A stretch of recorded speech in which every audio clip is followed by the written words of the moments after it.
Well dressed fool cannot be identified until he speaks. दोस्तों, ऐसा कहा जाता है कि जब तक कोई आदमी बोलना शुरू नहीं करता वो कितना समझदार है इसका अंदाजा लगाना बहुत मुश्किल है। मैं मानव आहूजा, प्रोफेसर बड़ा बिजनेस, आज आपको बताऊंगा कि किस तरह आप अपने कस्टमर को बहुत ही क्लियर कट क्रिस्प मैसेज दे सकते हैं ओवर द कॉल। जैसा कि आप पहले की वीडियोस में देख चुके हैं, किस तरह से कॉल की ओपनिंग की जाती है, कैसे कस्टमर के साथ कनेक्ट बनाया जाता है, किस तरह से ऑब्जेक्शन हैंडलिंग करते हुए कॉल को क्लोज करना चाहिए, कॉल करने से पहले रेडीनेस कैसी होनी चाहिए, आपकी बॉडी लैंग्वेज क्या होनी चाहिए, अपनी मॉक कॉल प्रैक्टिस अपने मेंबर्स के साथ शीशे के आगे, हर तरीके से आपको प्रिपेयर्ड रहना चाहिए कॉल करने से पहले। इस वीडियो में मैं आपको बताने जा रहा हूं किस तरीके से आप एक बहुत ही clear and crisp to the point message अपने कस्टमर को दे सकते हैं ओवर द कॉल। बहुत ध्यान से सुनिएगा, बहुत इंपॉर्टेंट टिप्स मैं आपको देने वाला हूं। जब भी आप अपने कस्टमर के साथ इंटरेक्शन करते हैं ना, तो एक बहुत जरूरी चीज है कंफर्मेशंस। जैसे आप उसकी बात सुन रहे हैं, समझ रहे हैं, साथ के साथ उसको एक्नॉलेज कीजिए कि सर मैं आपकी बात बहुत अच्छे से समझ पा रहा हूं, I fully understand your point. बहुत सारे कस्टमर्स ने पहले भी हमसे ये इश्यूज डिस्कस करे हैं, तो मैं आपकी बात बहुत अच्छे से समझ पा रहा हूं, आपकी प्रॉब्लम के साथ मैं बहुत अच्छे तरीके से रिलेट कर पा रहा हूं। And let me assure you कि I am here to help, मैं आपकी हेल्प करने के लिए हमेशा उपस्थित हूं। अब मैं आपको बताऊंगा कि किस तरीके से आपकी प्रॉब्लम को हमारी कंपनी, हमारा प्रोडक्ट्स एंड सर्विसेज किस तरीके से सॉल्व कर सकता है।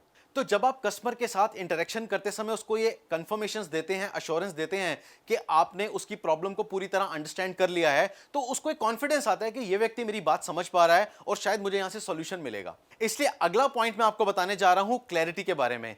Clarity of thought, clarity of content, clarity of speech, ये बहुत जरूरी है। जब आप कस्टमर के साथ फोन पर हैं तो एक रोड मैप अपने माइंड में तैयार कर लीजिए कि कौन सा क्वेश्चन पूछेंगे और कौन सा पॉइंट उसको हाईलाइट करके आप बताएंगे।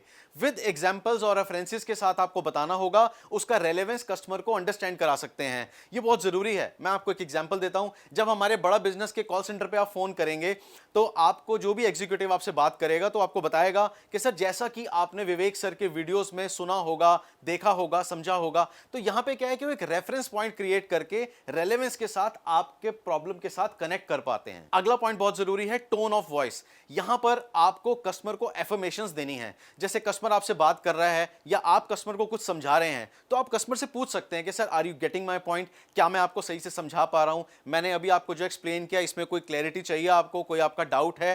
तो यहां पर क्या होता है, कस्टमर के साथ आपका ना एक कनेक्ट बनता है। आप कस्टमर को एक एंगेज करके रखेंगे।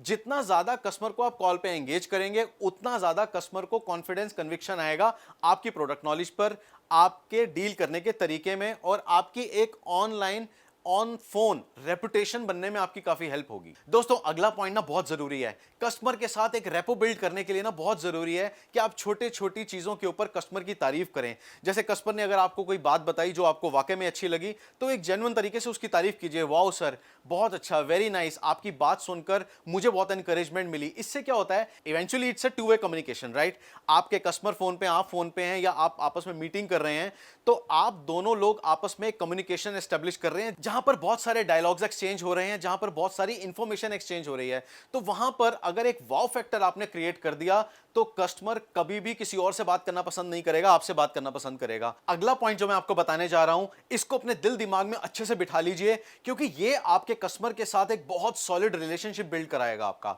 हमेशा याद रखिए, जब आप कस्टमर के साथ बात कर रहे हैं तो एक वो जर्नी है जो शुरू से लेकर के एंड तक आपने ड्राइव करनी है। क्योंकि कस्टमर को सारी इंफॉर्मेशन पहले से मालूम नहीं है, लेकिन आप जानते हैं जब आपने कस्टमर को कॉल किया, कस्टमर के साथ आप बात कर रहे हैं, तो अपने कस्टमर को गोल एंड सॉल्यूशन दोनों के ऊपर आपने अराइव कराना है, right from starting to the end. अपने प्रोडक्ट नॉलेज को एकदम परफेक्ट रखना है आपने। जैसा कि मैंने पहले भी बताया कि कॉल रेडीनेस बहुत जरूरी है, तो यहां पर अपनी प्रोडक्ट नॉलेज को बहुत फर्म रखिए। आपको मालूम होना चाहिए कि कितनी देर आपने इस कस्टमर से बात करनी है और किन टच पॉइंट्स को कवर करना है, स्पेशली की मैसेजेस। अब ये की मैसेजेस क्या होते हैं? फॉर एग्जांपल, आप किसी कस्टमर से बात कर रहे हैं और एक स्पेशल ऑफर भी चला रहे हैं, तो आप कस्टमर को रिपीटेडली 2 या 3 बार ड्यूरिंग योर कॉल आप उसको ये रियलाइज कराएं कि सर एक बहुत ही स्पेशल ऑफर है, आपने बहुत सही समय पर हमसे कांटेक्ट किया है, इस ऑफर को अगर आप अवेल करते हैं तो आपका ये बेनिफिट होगा। अब अगला और आखिरी पॉइंट, आपकी पेस और आपकी स्पीड, ये दोनों चीजें मैच होनी चाहिए। सबसे इंपॉर्टेंट चीज है आपको जो समझना चाहिए यहां पर, अपनी स्पीड ऑफ स्पीच और कस्टमर की स्पीड ऑफ लिसनिंग, इन दोनों का तालमेल बिठाना बहुत जरूरी है। हो सकता है आपने बहुत अच्छी अच्छी चीजें एक्सप्लेन करी हो कस्टमर को, लेकिन उसकी समझ में कुछ भी नहीं आया। तो यहां पर आपको ना एफर्मेशंस, एक्नॉलेजमेंट, कंफर्मेशंस के साथ आपको पता चलेगा।